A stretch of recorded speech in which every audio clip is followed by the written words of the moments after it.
Welcome to Chokeholds and Chill, where the arm bars are tight and the conversations are deep. We're Jen and Mal, two women navigating life, mat burn, and the wild world of Jiu Jitsu, one episode at a time. From white belts to black, trauma to triumph, we bring you the real stories from the people who roll through it all. So tighten your belt, take a breath, and let's get into it.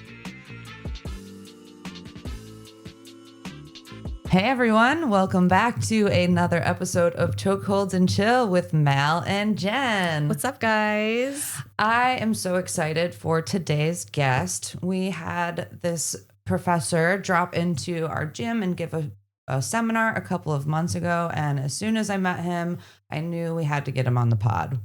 Scott Miller is a third-degree black belt with over 30 years of grappling experience. He's coached everyone from day one white belts to UFC standouts. His ability to blend high-level wrestling with jiu-jitsu makes him one of the most sought-after coaches out there. No matter what martial art you practice, whether you're brand new, a competitor, or you've been training forever, this episode is a good one to get into. So we hope you enjoy it. And with that, let's get into it.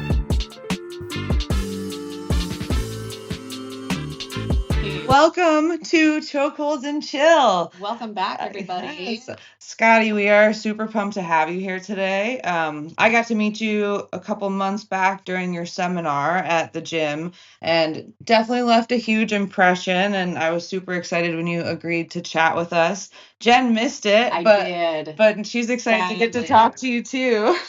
I need to learn. You missed a all good the seminar, things. Jen. I know, because I've seen the videos, and honestly, I'm like, oh, I really did miss a good seminar. Nah, just joking. It was pretty good. Yeah, it was. It looks good. Yeah, Thank I you. love your teaching style, and Mhm. it was a great seminar. I was bummed that she missed it, but That Next means time. it would have been I'll be great back. listening. Oh, good. Okay. Yeah. perfect. We'll have to coordinate schedules. I'll do it around your schedule. Perfect. Yes, of course, of Yeah. course. All right. So thanks again for chatting with us. We want to just kind of dive into it. So tell us a little bit of like your origin story. My name is Scott Miller. I'm a third-degree black belt.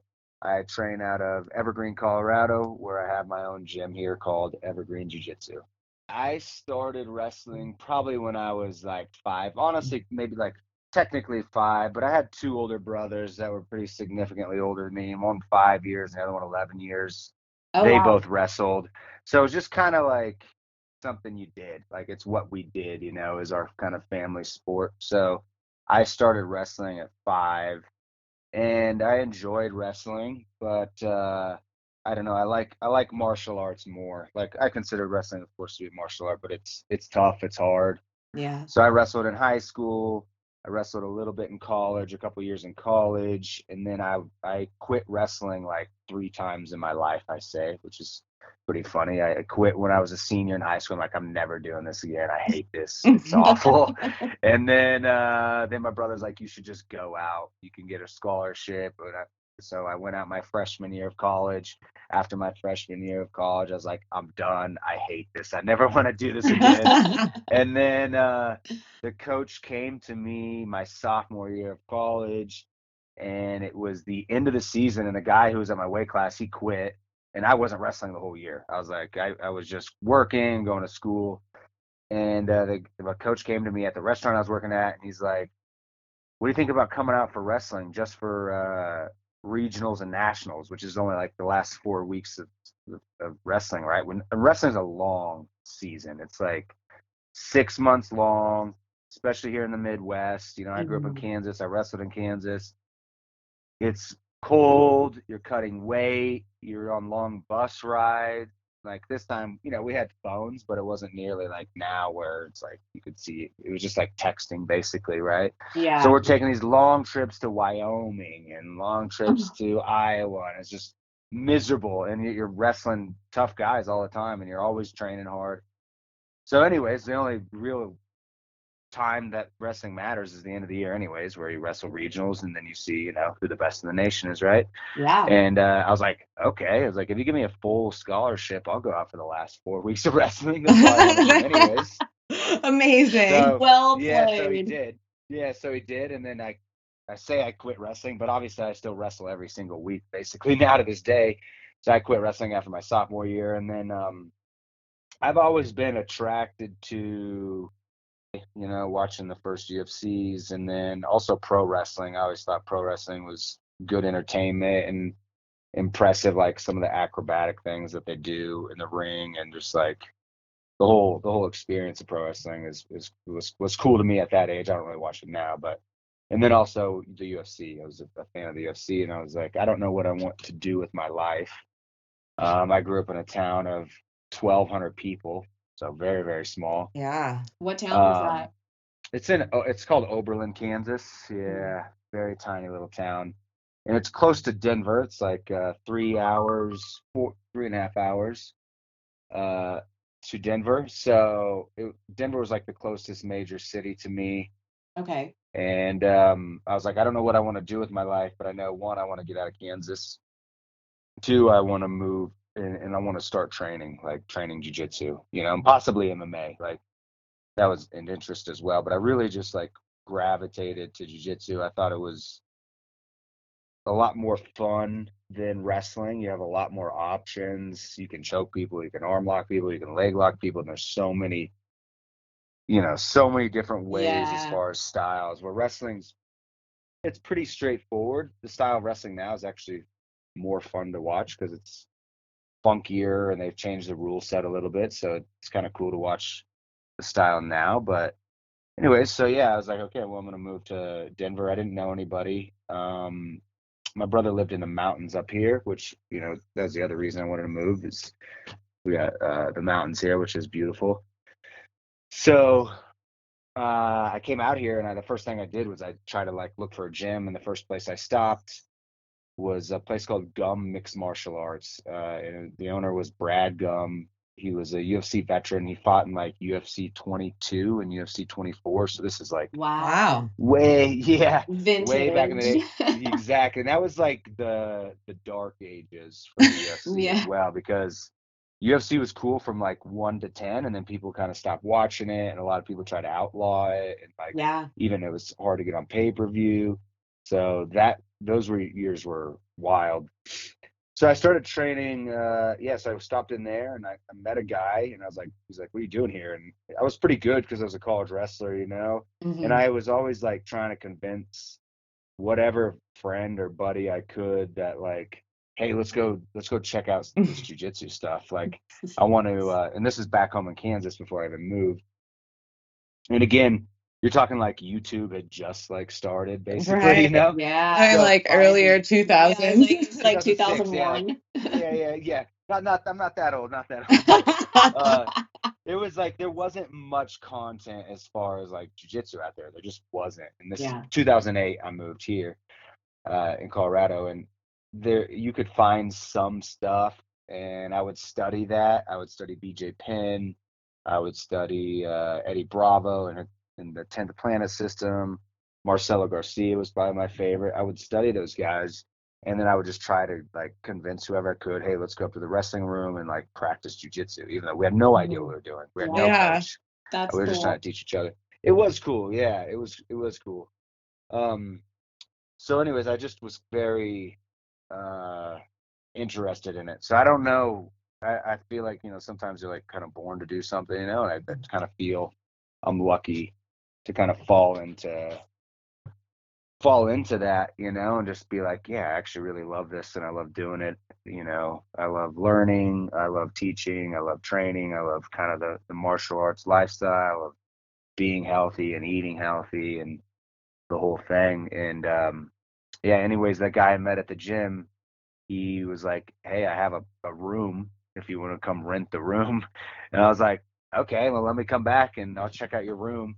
And so I show up at his house, and he opens up his living room, and it's nothing but mats. The whole living room is just jiu-jitsu mats. I was like, okay, this is the place I'm gonna live. Incredible. Yeah. So that's kind of it. And I started training jiu-jitsu technically, I guess, in 2008, and I've been training since then. So whatever. I think I'm coming up. I think it was September of 2008. So 17 years now, I Wow. think, coming up here this month or something. So That's Yeah. so cool. Great milestone. So, Yeah. a question. So, I did not grow up around wrestling or any combat sports at all. Like, this is something that I started in my 30s. And I get a lot of people asking me, like, oh, well, like, what's the difference between jujitsu and wrestling and all the other martial arts?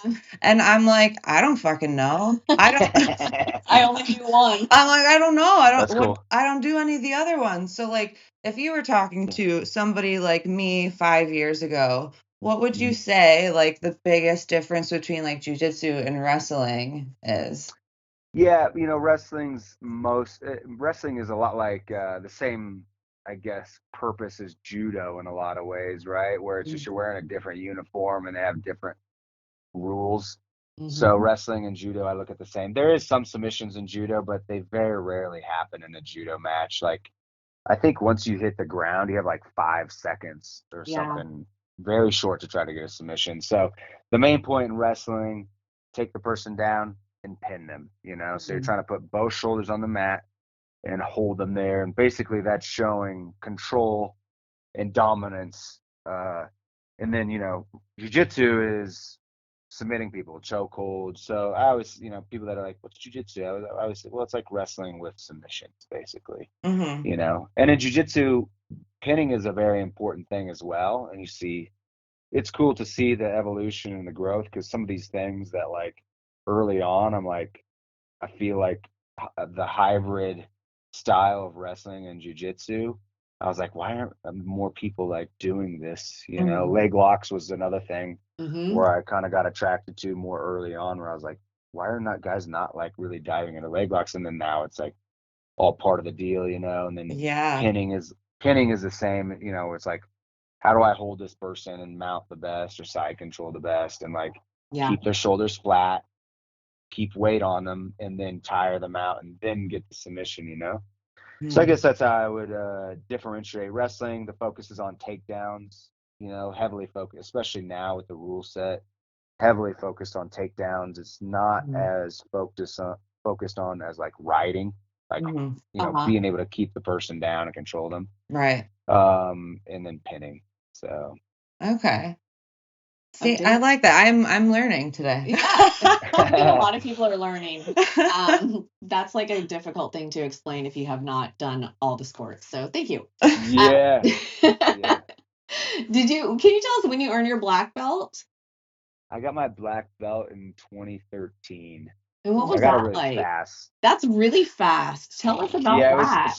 At that time, there had only been a handful of guys. BJ Penn was my favorite fighter of all time, and I really liked his style, and I just liked everything about BJ Penn. Yeah. And then there was only a few guys. He got his black belt in 4 years.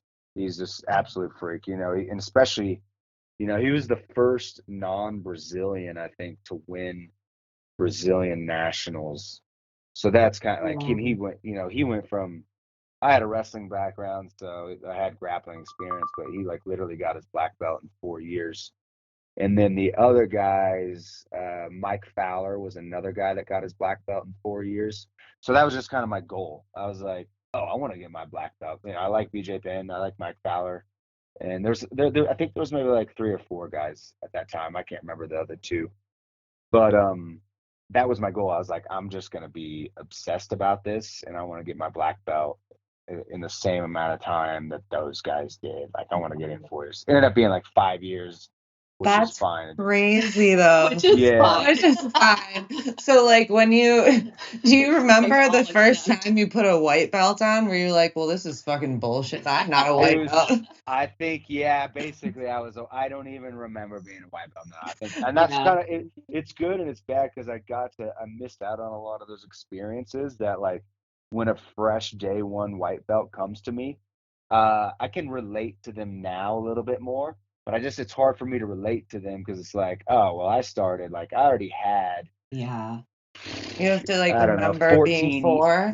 Yeah. I already had like 14 years of wrestling experience by the time I even did jujitsu, So it's like, it was still a hard pathway. Right. Yeah. But it wasn't like, I already was used to like the contact, which a lot of people are like, touching people and weird, Right. which I get. But I was like, it's nice, people sweating on you and all the gross things that jiu-jitsu has to offer, the uncomfortable moments. And I had already like been like, I don't even recognize those as uncomfortable because it's just like, this is just what I do. Yeah, Right. it's in So your blood. yeah, but I was training at least twice a day, and usually when I would come home, I'd watch like, Eddie Bravo's Twister DVD for like an hour or two. Like, so I Wow. was like training twice Yes. a day, plus obsessed watching as much as possible Yeah. in the evenings, and I did that hard for like 5 or 6 years, and then I Wow. was like, okay, I started to be like, I should do other things in life. In life in general. Yeah, Oh my I didn't take. What was the Yeah. transition from wrestling to jiu-jitsu because of I mean, I'm assuming you still play guard at some point in time, but Oh yeah. Yeah, that was the one thing I learned very quickly. So I wrestled in junior college, so it's not Mhm. like I was a Division 1 college Okay. wrestler, which it's a huge leap. It's junior college is still tough, I still Right. wrestled with guys that went on to, do well in D2 and D1, become all Americans. Yeah.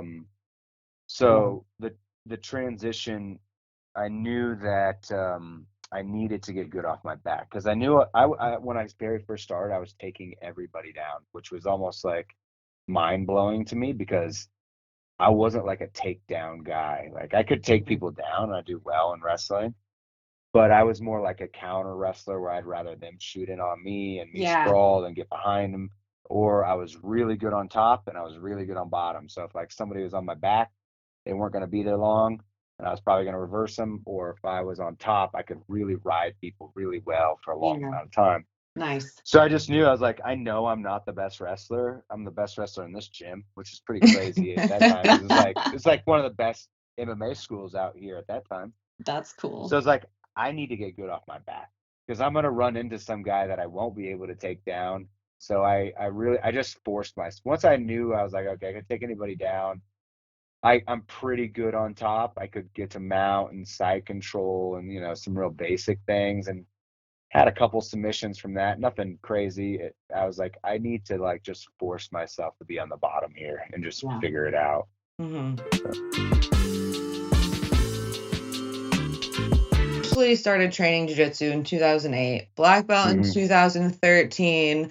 At hmm what point, like, did you ever coach wrestling? Because I know you said early on you and your friend was trying to kind of like figure out jiu-jitsu together and teaching each other. At what point in this whole journey did you like start coaching in an official capacity where you were like, okay, yeah, Yeah. I'm a jiu-jitsu coach. Yeah. Yeah. Kind of right away, honestly, Yeah. because my wrestling was so good. I was the hmm best in the room as far as my wrestling. And again, I was not the best wrestler, by any means, but Right. it was good. Guys were like, these were guys that were like right about to get into the UFC. So there's a few guys that Wow. fought in the Mm. UFC. Yeah, and then even my coach who fought in the UFC, he's like, dude, you need to help me with my wrestling. And so I would coach some of the guys on wrestling, and even when I would travel around Colorado, I would help guys and guys that were in the UFC or whatever, like big fighters at that time too. Um, I would just help them with wrestling, and then it eventually just transitioned into where like, oh, okay, well, I can not only help you with wrestling, but I can also help you with jujitsu because a lot of the guys I was also doing better at Hmm. jujitsu than they were, and then like again, I was studying so much that I was Hmm. just like, I would usually, and still to this day, I do this to learn to keep continuing to get better. Is I'll watch an instructional, and then I will go teach it, and I hmm could I could just go watch it, I'd practice it, I'd teach it, and then I'd play with it, and then I would find things that I like better or like differently than the instructional or whatever, and I would just do that back then as well, where I Yeah. would just watch it. And I think, I sat when I wasn't wrestling as a kid, I sat in high school gymnasiums watching my brothers wrestle. Like hmm I Right. would sit there most of the day and watch, and I wouldn't just watch them wrestle, I'd watch everybody. So There's like I so just much value in that. 100%, I think I So can much. watch somebody do something and I can like almost emulate it, not exactly, but pretty close, where it's Right. like oh, okay, I see what you're doing here. I can jump in here and do that, you know? Mm-hmm. So it was kind of a gift. It was definitely a gift to be able to grow up in an environment where that was just what we did. And like, that's what we spent Absolutely. our weekends doing, was going to wrestling tournaments. And my brother, who's, the one that's just older than me, 5 years older than me, he was an All-American in college. So he was really good. He was a better Yeah. wrestler than I ever was. So I got to watch some really high level wrestling and really good wrestling, Mm-hmm. which eventually, helped me catch on quickly to like just watching people do things. Yeah. Mhm. It then becomes part of your style at the same time. Everybody else's. Yeah, yeah. So what is your coaching philosophy, and like how do you meet people where they're at with such a wide range of people that you're coaching as far as levels? That's a good question. Yeah, it's not been, I've always taught like intermediate advanced people for the most part. Mm-hmm. My weakness was always like kids classes and complete beginners Yeah. because I kind of missed that part of my own journey a little bit, Mm-hmm. Right. um, so I've definitely got way better with kids classes and way better with the beginners classes because I've had to work on that, now that I have my own gym, but I was usually just the intermediate advanced coach for other gyms, for any Right. gym I worked for, taught for. They brought me in as like a specialist, right? I guess I'm like, I have a special style. I'm a specialist. And when it Yeah. comes to grappling, like all things grappling. Mm-hmm. So, yeah, you have to have different styles and wear different hats, Mm-hmm. with beginners, you kind of have to teach them, you definitely have to teach them the basics, and you have to teach them like a very specific way almost on how to do things, because you got to build a foundation with the beginners, Right. with kids too. So I guess I definitely have a different philosophy between teaching kids and beginners versus intermediate advanced. With the kids and the beginners, I am more doing a curriculum of like Mm-hmm. covering all of the major positions, teaching them how to sweep, how to submit, and how to get up from bottom, and on top, how to control, Mm-hmm. Mm-hmm. and find submissions after they get control. So I have different ways that I do that. I don't, some of this, obviously like ecological is all the hot new thing, but it's, I, I've, I've been around long enough where it's like, there's nothing new in grappling. Like everything Right. that comes around is just like a cycle, It's funny. Like it's good that people are catching more on that style of training, because I do like that style of training and I do some of that Mm-hmm. Mhm. with my students. I don't do full ecological. I believe a little bit's good of both, where it's like, okay, we do the ecological stuff and I teach you the sequences Yeah. of like, hey, this is what you're gonna do. You're gonna, get a darce. If they go left, you do this. They go right, you do this. If they come up, you do this. Like you get the whole, all the plays down where they Mm-hmm. go. So with the beginners, I do definitely like a mixture of like the ecological stuff where we do some task-based games. Um, say like I don't know, like just pinning. Pinning would be a good one. It's like, okay, you're gonna hold them, you're gonna pin them. If they get a shoulder up, like that's a win for them. Or even takedowns. All you got to do is dump them to their butt or get their hands to the mat, and then that's a win for the person, right? Or if the other person Yeah. escapes, that's a win for them. So doing some of those is fun, and they learn how to move their body, which I think is the bigger Mm-hmm. thing. With unless somebody comes from like rock climbing or gymnastics or even surfing or breakdancing or anything like that, that's like a movement based sort of thing. Like people, Yeah. jiu-jitsu is such a weird way to move for like the average person, like watching Mhm. people shrimp for the first time. Oh my I'm like, gosh, it's so yeah. funny. it is it is What's cool though is you see them on week 2 and you're like, damn, that's a pretty good shrimp. Like Yeah. They it's always figure crazy. it out. I know, they always look around and they're always like, oh man, I'm never gonna get good at this. I feel like I'm way behind. I'm like, trust me, wait for the second week. You'll be Yo. shrimping, you'll be break falling, you'll be Yes. forward rolling, all the things, like the movements that you need to get good at. Like you're gonna be Yeah. surprised how good you get at in just a week if you just train 2-3 times a week. the second week, like you're going to have it down. Man, it's So- such a high when you nail that shrimp for the first time, too. Yeah.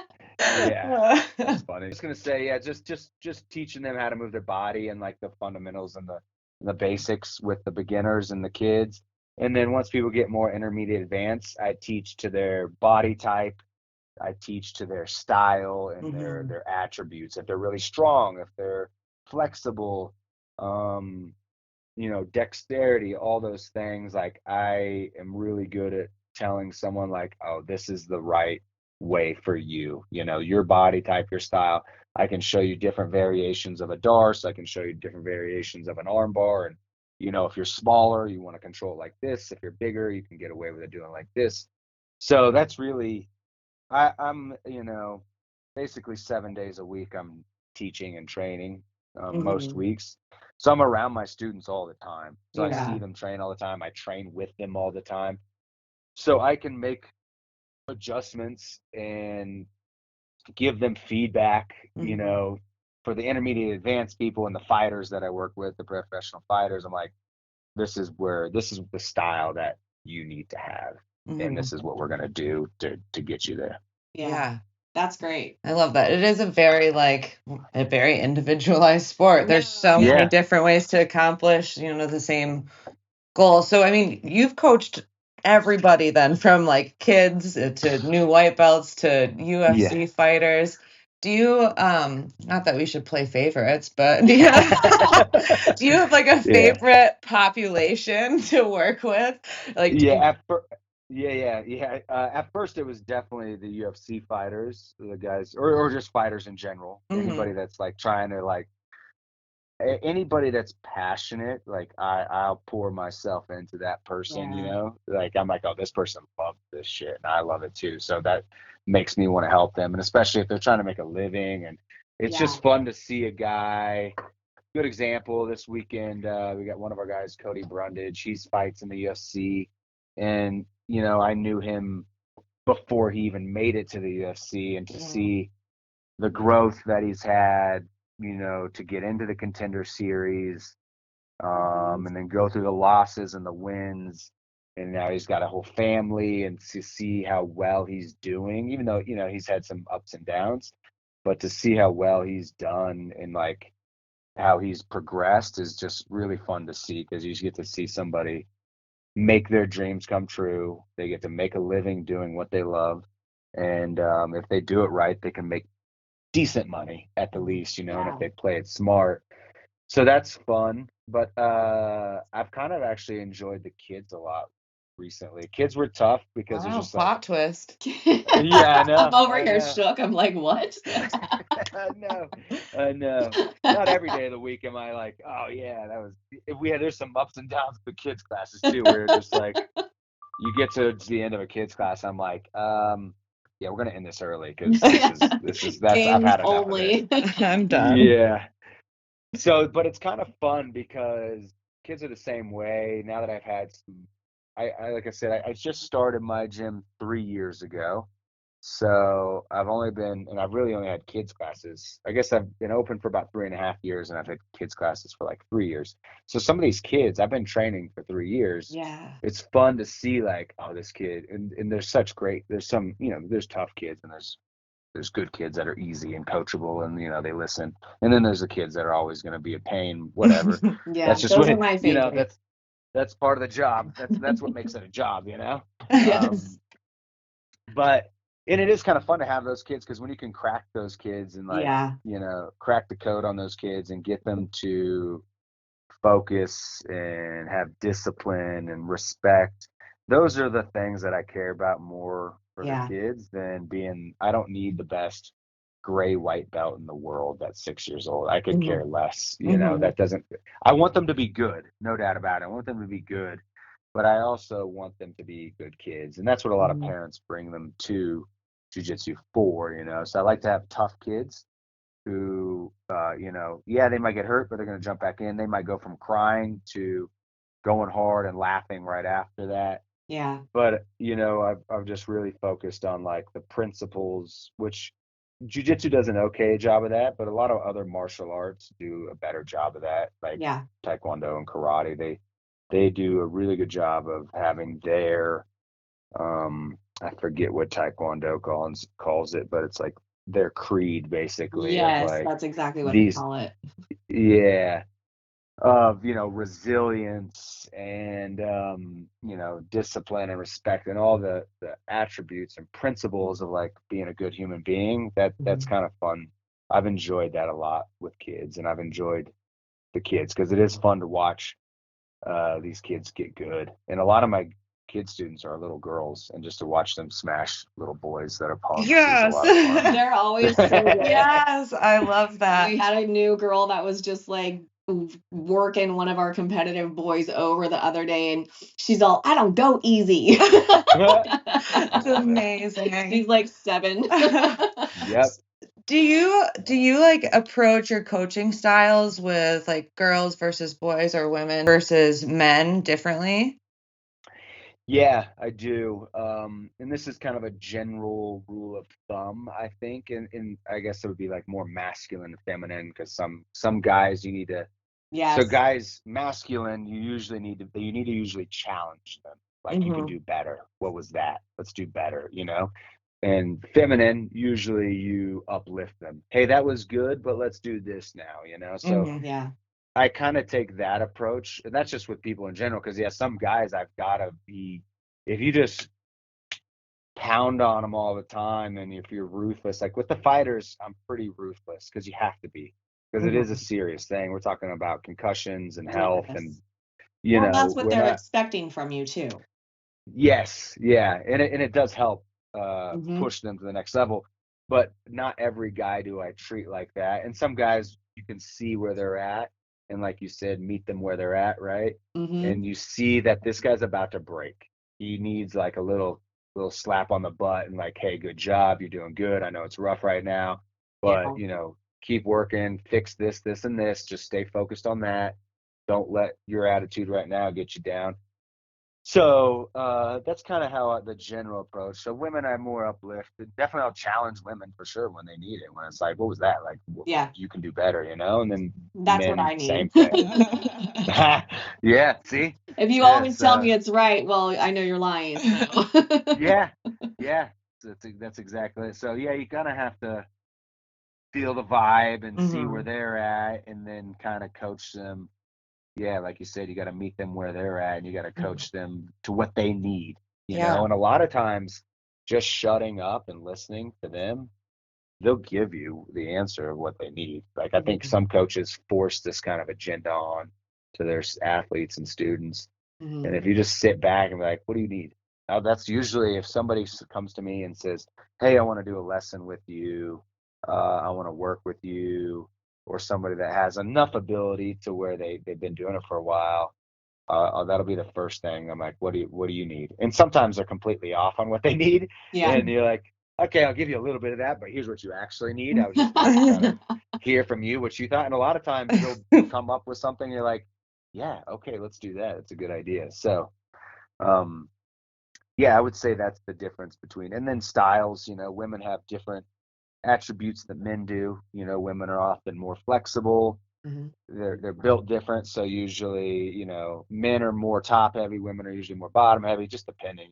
Mhm. Yeah. And men are typically stronger, not in the upper body, maybe not so. So it's just like Mhm. coaching again, the specific variations. Mhm. Like I have a female student. She's a female brown belt. She is good. She is really good. Nice. And I've told her, I was like, hey, I want you to like, because there's kind of almost like a niche here. Luckily, there is a lot more women in jiu-jitsu now than there ever been, and there's definitely some women instructors. But like, I am the first to tell people like I might not be the guy for you. Yeah. Like I might not be.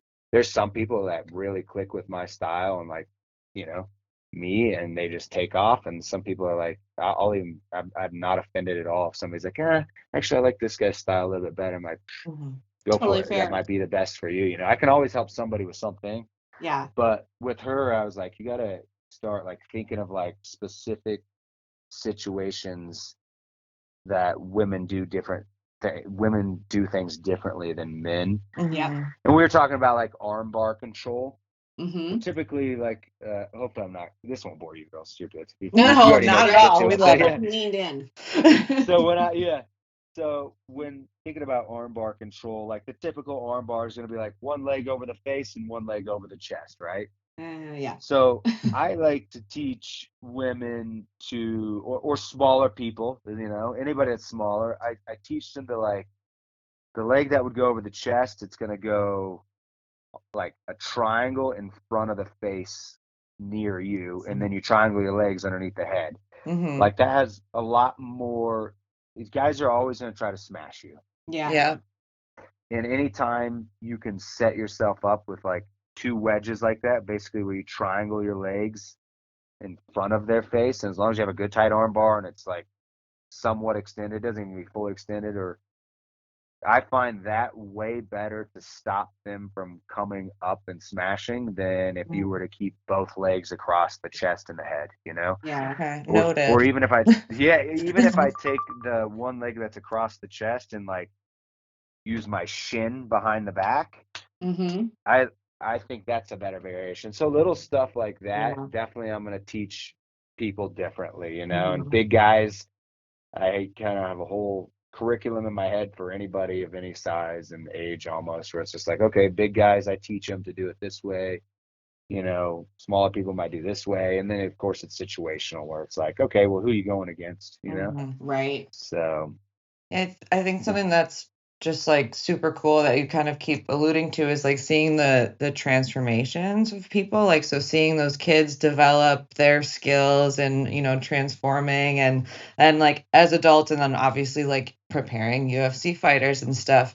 Do you have any like coaching moments or like student athlete transformations that really like stand out to you? yeah, the biggest one and I guess most notable, just because of his popularity, is Brandon Royval, who fights at 125. He fought for the title. He just fought recently, lost recently, but he's always in the top three, and he could Mhm. go get that title at any time. He's always right there knocking the door. Yeah, he's So when great. yeah, it's super exciting, ridiculous, too exciting. I almost have a heart attack every time I watch that kid, because it's always gonna be like the craziest scrap you've ever seen. Yes. But Light I've been years. yeah, yeah. That's the coaching fighting it's emotional. Like, you have the highest of highs and the lowest of lows. If a guy wins, it's so much fun and so exciting. And if they lose, especially if it's like a bad knockout or something, Yeah. or a retirement fight, then it's like a funeral. It feels like someone died. You're just like, Yeah. and you just sit there with the guy, Oh, and you gotta sit in it with him, because you're a team, and that's what you do. yeah. But I can't anyways, imagine. I get teared up when people yeah, are retiring and losing or I whatever. know. Yeah, and they lose, and it's just like a rough loss or whatever. Like, yeah, Yeah. there's a few of those where I've been heartbroken for the dude. I'm just like, um, and then there's been times where we win all three fights on a UFC card, and you're like, holy shit, that was awesome. They Yeah. don't come Like, best easy. day You ever. never, oh yeah, you never. And then there is the small in betweens, where it's like, we lost that one, but it was a close decision. You did good, or man, we won that one. We really shouldn't have. I don't know how we got the decision. Yeah. You're So like, just keep walking. We'll try harder next yeah, time. it's a roller coaster of emotions for sure. But with Brandon, I've known him since he was 17. Mm. So I think I was a purple belt teaching, and I don't remember meeting him before this, but I was coaching, and I was actually teaching like a gi class, and I think I was teaching probably like a lockdown half guard or something. But he came in, and he had a sling. His arm was in a sling, and he came in. He was just like a high school kid. And he Hmm. sat down, and he had a notebook, and he was like taking notes as I was teaching. And I'm like, at first I was like, I don't know if he's really got this kind of work ethic. I was like skeptical of it a little bit. I just walked over to him like, what are you doing, dude? And he's like, oh, I'm taking notes. Is that okay? I was like, yeah, of course, man. That's okay. And I probably asked him about his shoulder. I think he dislocated his shoulder or something. He had a major shoulder problems for a long time. Mm. But anyways, he was 17 at that time, maybe even 16. And like I was like, if this kid is actually like this, if he's this serious and this dedicated, like he's gonna be somebody at some point, like he will be in the UFC, he will, fight for a title, he will win a title maybe, Yeah. So, and that kid's been through, there's a few guys, I can't really think of anyone that has ever worked harder than he has, There's a couple guys out there though, for sure, that I'm like, that are crazy hard workers, but I've never seen anybody with a work effort like Brandon has. He's just, and that's the other thing too, like he loves MMA and he loves fighting, he loves martial arts, and like that same passion just fuels my passion, where it's like, oh dude, I'll teach you anything you want to learn, I'll work with you Yeah. anytime you want to go, anytime you need something, you holler at me, I don't care.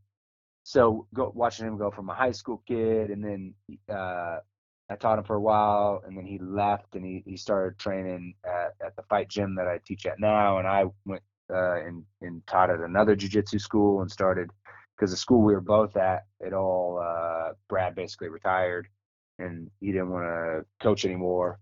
So we all kind of went our separate ways, but I was always a fan of him, always supportive, and always would try to help him whenever I saw him and coach.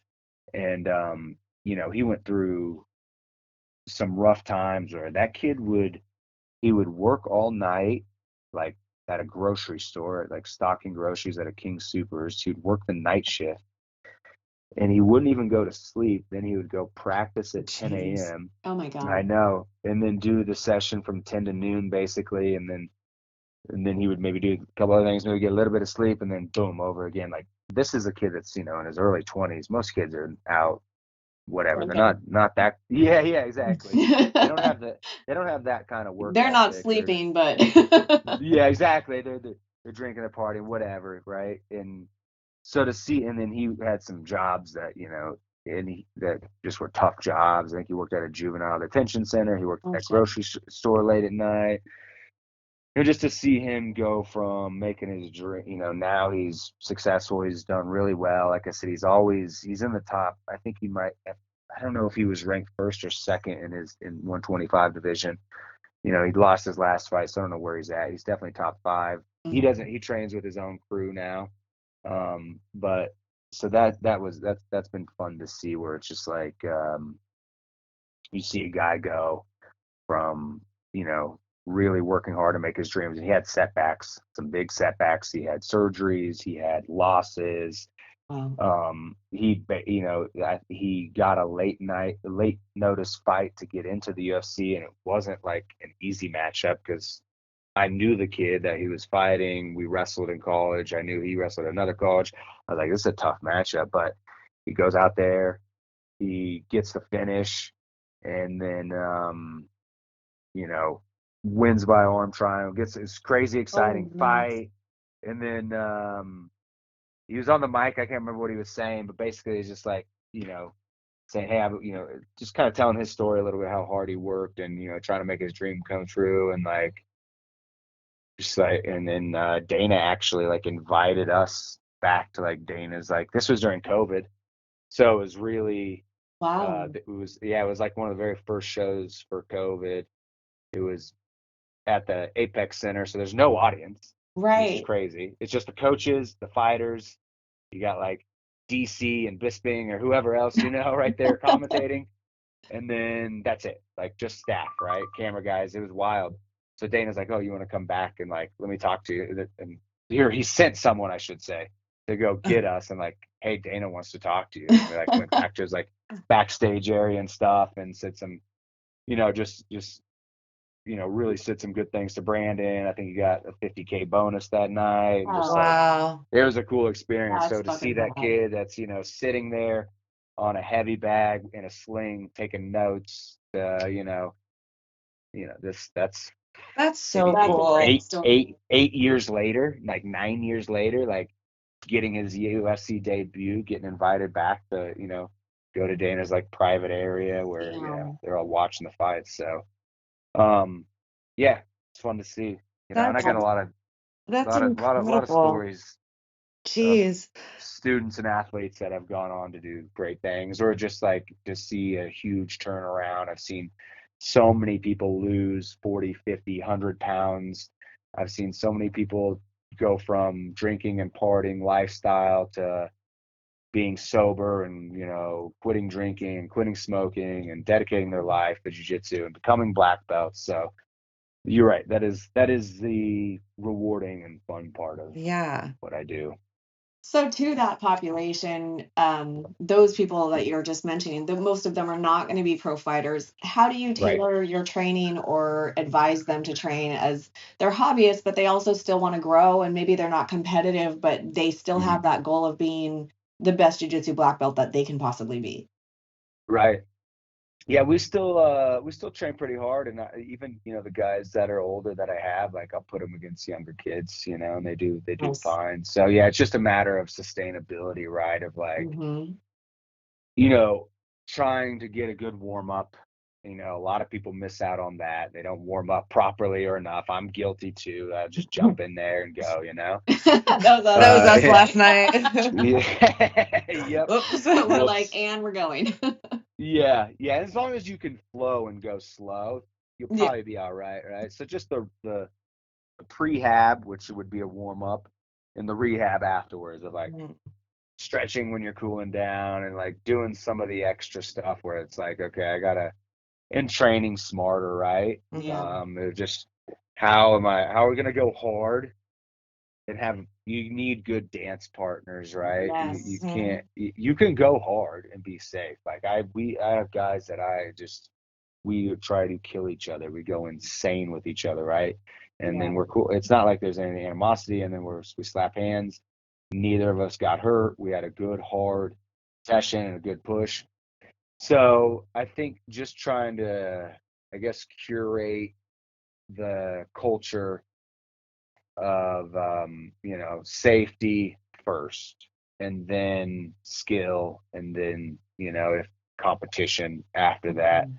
Yeah. So if you try to compete with each other, that's when people get hurt. You compete in the Mhm. training room, you're going to go hard, you're going to try to win, the ego gets involved, you don't want to tap, they don't want to tap. So Yeah. now you've got this whole thing. Instead of it's like, I just want to get better today, and I want to Mhm. get a good workout, have fun, and Yeah. learn. I always tell people like I always say there ain't no shame in the tap because what's going to Yeah, happen is you're not going to do that again. And if you do, you're going to yeah, tap again and then you're going to figure it out. Like just keep moving. right. Mhm. Yep, yeah. And I'm as guilty as anybody. There's times definitely where I'm like, I'm not Oh yeah, no, we all. gonna tap. Yep, but yeah, it's good. Yeah, so just having a culture of that safety and like still going hard to where we still get really good, tough training in, Yeah. but Mhm. yeah, it's a fine line between breaking yourself down and building yourself up.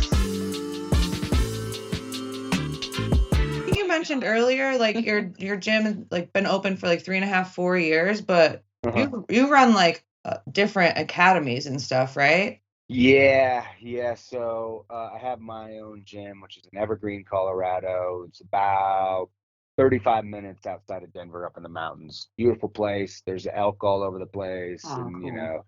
deer and bear, and obviously in the mountains, it's beautiful. So that's where I'm at in the evenings for the most part, and even some during the days.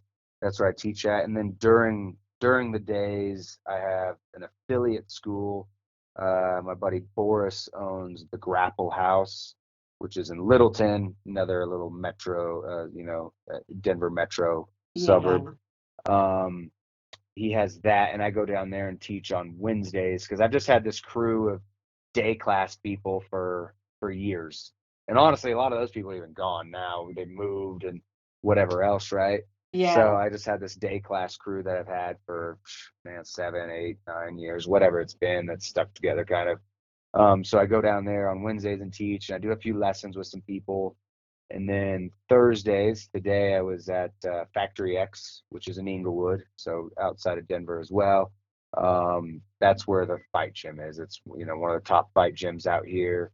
We've got, man, at least I don't really know the specific number of UFC fighters we have, but we probably have 8, 10 somewhere around there at any given time. And then we have another 20 or 30 fighters. Some of them are right on the cusp of getting in. Some of them are amateurs, but a legitimate fight team that I coach on Thursdays. And then I do some lessons with those guys as well. And then Fridays, I'm all over the place, traveling to go do a seminar, or I'll be down, helping fighters out. So yeah, I'm a little bit all over the place. And I have a bunch of affiliate schools. I've got, 3 in Kansas, technically 4 actually in Kansas, 1 in Tennessee. Where else? I think that's all I can think of right now. So Dang, you're yeah, all over the place. I'm all over the place. Yeah. Nice. Yeah.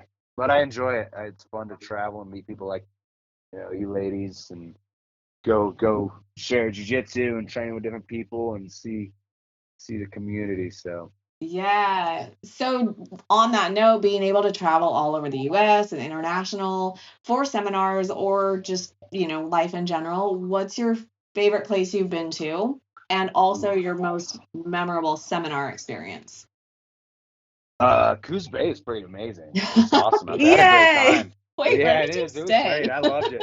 I loved it. No, yeah, I was like, man, this is awesome. And my friend Nick, he lives up there, so it was great to see him. He has a big old ranch back there on the river, and so he's got a huge 115-acre ranch out there, and 6,000 chickens and stuff. So It is beautiful out here. yeah. So and then the beach was a good time. So out there was great. I've taught a seminar in Greece. Cool. That was actually really cool because I didn't even know that dude, and I was there just traveling and vacationing, and I hit this guy up, and I don't, obviously I don't speak the language. He knew English well, and he's like, "Yeah, I'll come pick you up at your Nice. hotel." He picks me up on a moped, and I was Oh my like, I guess I'm God. gonna jump on the back of this guy's moped. Yes, you did. That's And then, adorable. yeah, just two black belts on a moped. There you go. I And hope you then, had your gi on. I wish. I wish that And you then had a photo of that. I know. And then I was like, where should I eat? And he's like, I'll take you. And so we drove the moped. We stopped at this restaurant that was supposed to close at 8 o'clock, and I was gonna be late in that. He basically asked him, can you stay open late? This is my friend. And this restaurant was really good. And he's like, can you stay open late for these guys? Oh yeah, we'll take care of them. And then I went and did the seminar, and they stayed open late for me. They How cool. they welcomed me. Yeah. So, and not all people are that friendly in Greece, by the way. Some of them like you and some of them don't, which I understand. They don't like people from the US, and It's I think they hard get to be an annoyed with American tourists. traveling right now. Yeah, and they don't I We're think not they get welcome in tired. all rooms. Yeah, but they were great people and awesome. So yeah, I've taught there. I'm trying to think where else I've trained in Mexico in Cabo. This is a while ago too, so it was on top of a roof with a chain link fence around the whole Oh my roof. Yeah. And it was these terrible little zebra mats. Just And burnt in the this sun. dude, this dude loved it because I was a black belt. He's like, no black belts ever come through here. Now it's probably more popular, right? People are doing Right. it, but this is 10 years ago, whatever. And he loved it. And then he's like, do you want to go get a beer? And I was like, yeah, sure. And we went to the convenience store, and he bought me a beer at the convenience store. And then we just got in his car. I was like, well, I guess we're drinking and driving to the resort. And I was like, this is just how they do it, man. I thought we were gonna go to a bar and have a beer and hang out, but it's just no, we're just gonna We're just gonna go get a beer. and I'll take you back to the resort. Yeah. We call those So- road sodas. It's Yeah, okay. I think Yeah. it's allowed in some states. Florida. Yeah. Yeah. Oh, So, so how yeah. would you say teaching on the road differs from coaching your own athletes on a day-to-day basis? Yeah, it's definitely a different format because I usually do teach a sequence and then a few drills off the sequence is what I like to do. So it's fun. I always try to teach something that I'm like, I bet they've never seen this before, sort of thing, where it's just kind of something different and new.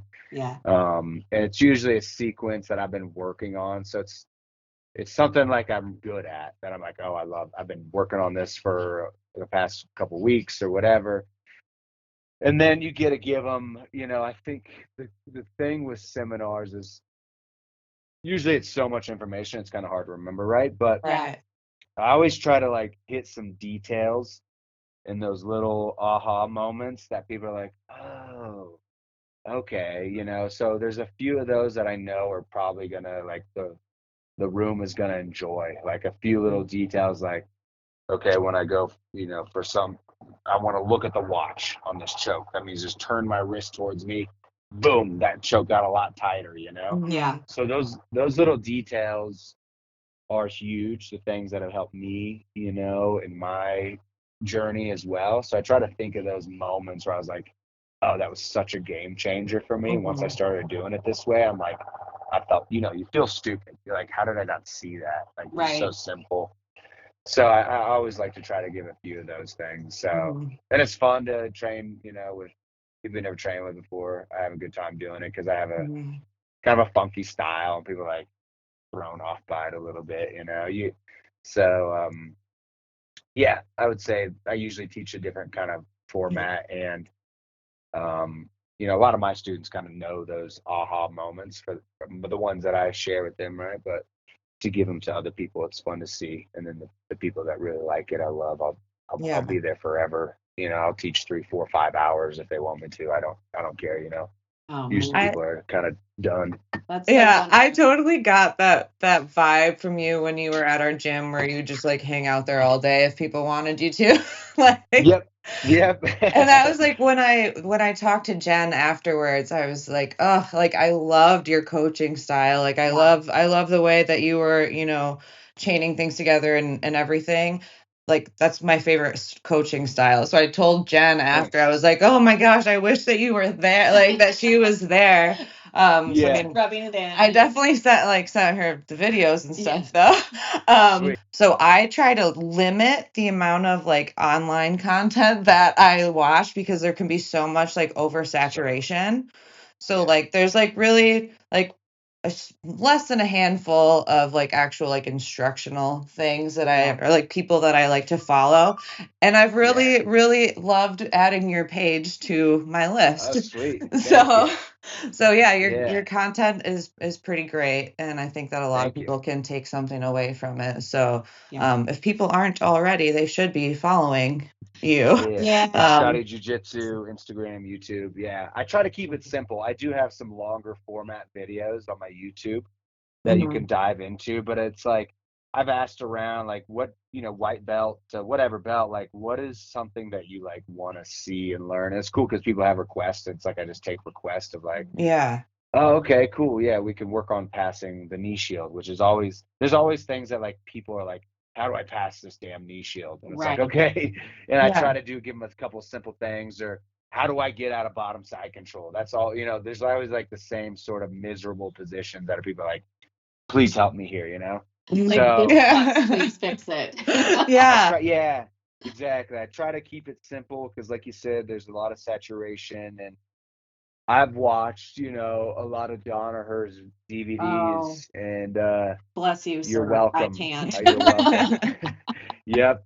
And I will watch, no joking, I'll watch probably like an hour and take maybe a minute or two out of it because he Yeah. goes on so long and in depth and with his analogy. Some of it's great. I use some of it for sure, without a doubt. But it's like, dude, you could have simplified it and like we would have got Yeah. the point. You're Like, getting a how text, do not a I phone call.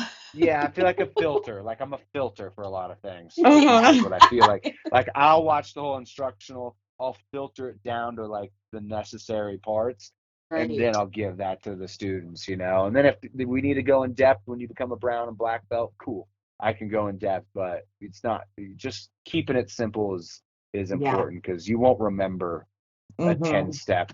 10-step sequence. And something will fail in the 10 steps. Scotty, we want to know what has helped you stay passionate and evolving after your 30 plus years on the mats. Yeah.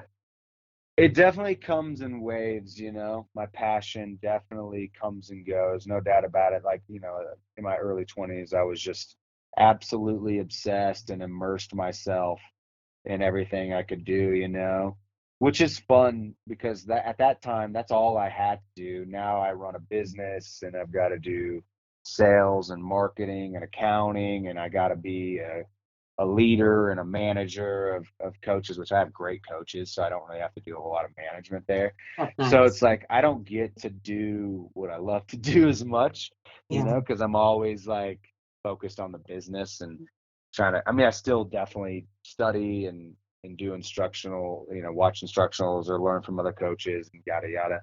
So it's gonna come in waves, You'll fall in love with jujitsu and then you'll fall out of love, but if you just keep staying on the mats a couple days a week and then start to just give yourself like, I'm kind of bored with jiu-jitsu. What's something I haven't worked on in jiu-jitsu? Well, maybe it's a new guard system. Like, oh, maybe I should start playing K guard or something. There you Like, go. let's check out K guard and like let's really get into K guard. So I think I go down rabbit holes, which is it makes it a lot of fun for me because it's like it's about the depth of knowledge, Like I learn a lot of different things. I know a lot of different things. I'm good at a select few things, or really, really sharp at a select few things. And that's really what you want to be if you're Right. competing. But there's always something new to learn. And I try to just be like, oh, it's time for me to get back into leg locks. Like that's how I Hmm. feel right now. Like I haven't really played the leg lock game a lot. I play them, but I don't go for them all that much Okay. as much anymore because I'm not. I got lower belts that I'm going with, and with fighters, they Right. don't get their legs attacked as often. So it's like I feel like I need to go down the leg lock rabbit hole and start to really. And I look at my athletes and I'm like, they need leg locks. So yeah, Hmm. just switching gears, I Hmm. think will help keep you interested and keep you passionate. And honestly, I've really been enjoying kickboxing lately. I've been doing a lot of Oh, fun. kickboxing. So that's been fun. That's a good thing about martial arts is like you get bored of one, you can kind of do another. So if you get Hmm. bored of jiu-jitsu, start doing a little judo. Be like, I want to practice a little judo or I want to Hmm. practice a little Yeah. wrestling. That's So great that's advice. Yeah. what's yeah, that's what's kept me because I'm guilty of burning myself out, all over, Yeah. I'll overdo it, Yeah. and it's nobody's fault but my own. But yeah, and just trying to like, I guess I should probably take a day or two off, Yeah. and take a couple days off where I'm not thinking about training or doing any training. That doesn't happen often, but I've forced myself to do it. So Yeah. yeah, that's why it's a journey. You're gonna have your ups, you're gonna have your downs, you're gonna have times you're like, I'm bored of jiu-jitsu, and the other times like, oh, I love this. Yes. And it's just trying to mix it up and change Yeah. something. For sure. Too much more of your time. Yeah. But we do like to do a quick like rapid fire questions if you're cool with that. Yeah. All right. So some jujitsu, some non-jujitsu, but All right. so first, gi or no gi? No gi. What's your go-to submission? Guillotine. Nice. What is your least favorite submission to get stuck in? Heel hook. Oh, we were playing with that last night. What's your favorite post-training meal? Man, and I hate to be kind of like stereotypical, but nothing's more delicious than an acai bowl. Acai bowl. Honestly. Oh, just living, Yeah. perpetuating the stereotype. take an Yeah. acai bowl right about now. What's your favorite animal? I think I got to go with the elk. That's what my logo is for my gym. It's like Oh, yeah, it's a Evergreen. big kind of imposing, just kind of a beautiful animal, I guess. Yeah. I would agree with that. What's the worst injury you've ever had? Jiu-jitsu or not Oh related? man. Yeah. I've had a lot. Let me think about that. That's kind of hard. I would say the thing that bothers me the most is my neck. Mhm. So I think it's so important for people to build their neck strength. Mhm. I have one of those neck flexes. Stick to like a pole and it's got a band on it. I do that for my neck. I mean, I've had knee surgery. I've broke my arm, broke my collarbone, Oof. but nothing really bothers me more than my neck. Mhm. It's the one injury that I dislike the most. I popped ribs out, all the things. Mm. Yeah, the neck sucks. And that The does. neck We've sucks. lost a few soldiers from the neck in the gym. They're like, I can't do it Yes. anymore. Yeah. Like, don't go so Getting hard. too old for this shit. The last question we always like to ask is, if your best friend were to describe you in 3 words, what would those 3 words be? Probably passionate, hardworking, and maybe silly. Awesome. Enough Awesome. people to Yeah. have that silly thrown in there as an answer. I love that. Yeah. That's good. It's too. I got too serious. It felt like I was like patting myself on the back. No, this is the part where you get to do that. Yeah, I think we had somebody on that we talked to last week, Oh and my the God. first thing that he said was hot. I was like, nice, good for you, buddy. It We was love great. it. Yeah. So tell us one more time where people can find your content and subscribe to what you Yeah. got going on. Yeah, Scotty Jiu Jitsu on YouTube, Instagram. Yeah, I got a bunch of different bunch of content on there. A lot of quick clips of like little fun stuff. I'm doing a series right now that's all like kind of dirt bag moves. So it's all kind of Oh, like the sign me mean up. stuff. Yeah, where you like, covering someone's mouth Yes. or doing ankle locks from when they have your back and stuff. So yeah, Yeah. I just those two, like it, follow, comment, send me some requests. I take requests, what some people want to learn some different stuff. I'm always down to answer jiu-jitsu questions too. If someone out of the blue sends me, hey, they see a video, what would you do here, or whatever. I'm gonna be coming out with a BJJ Fanatic instructional soon. I filmed it. Right. Yeah, it's a whole system. Congratulations. Thank you. Yeah, it's a whole system I call the Hawaiian headlock. It's basically I'm on bottom side control with a headlock I have a headlock on the person on top of me. Really funky. I'm ready. Yeah, fun arm locks and stuff from there. I've taught some people in competition. I sweep a lot of people. They're really good people too. So that'll be coming out. Like I said, I just filmed it. So hopefully Sweet. in September. I'm gonna say September is hopefully that'll all be done. So Will you do yeah. us a favor and make sure you send us a link so that we can share that when that comes out? That would be awesome, 100%. Yeah, Sweet. thank you. Oh, this has been amazing. Thanks, ladies. Yeah. And thank you for coming on our podcast. Yes, this was great. Yeah, And it's fun. Yeah, I hope that you get out here to Oregon again soon. And I will be. Denver is a huge travel hub, so we will have to make on by. make a pit stop when we're in the flying through. Yeah, come on by. Like I said, I'm in the mountains. I know you guys got mountains too, but it's beautiful up It's here. different mountains. We love Different we love mountains, big mountains. Yeah. Mhm. So, but yeah, I definitely will be back in Coos Bay. I'll probably come there. I'm thinking in the spring maybe. So I want to Sweet. definitely try to make it out there once, Be maybe even around. twice a year. So thanks so much. I appreciate it. And yeah. Yeah. All right, cool. Thank Have a good you. one. Cheers. Thanks. Thanks. Yeah. Cheers. Take care. You Bye-bye. too. Bye bye. Don't forget to like, subscribe, and share. Check us out on Instagram at chokeholdsandchillpod or shoot us a message at chokeholdsandchillpod@gmail.com.